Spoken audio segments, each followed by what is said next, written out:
আজকে আমরা শিখব বেসিক ইংলিশ গ্রামারের ইউজ অফ হ্যাজ অ্যাপ্লিক হ্যাভ এর ব্যবহার।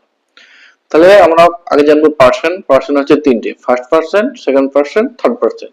ফার্স্ট পার্সন সিঙ্গুলার নাম্বার হচ্ছে I, first person plural number হচ্ছে উই, সেকেন্ড পার্সন সিঙ্গুলার হচ্ছে ইউ, প্লুরাল হচ্ছে ইউ, থার্ড পার্সন সিঙ্গুলার হচ্ছে হি, সি, ইট বা কোনো নাম, আর থার্ড পার্সন প্লুরাল হচ্ছে দে। তাহলে একমাত্র থার্ড পার্সন যে singular number, third person singular নাম্বারকে হি, সি, ইট বা কোন একটা নাম তারপরে হ্যাজ বসে, বাকি সব ক্ষেত্রে কি বসে? হ্যাভ বসে।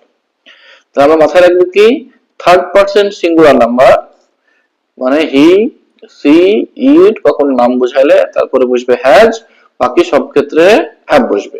আই এর পরে হ্যাভ বসবে, উই এর পরে হ্যাভ, ইউ এর পরে হ্যাভ, ইউ এর পরে হ্যাভ, আর দে এর পরে হ্যাভ। তো আজকের ভিডিও এ পর্যন্তই, আবার আসছি পরের ভিডিওতে।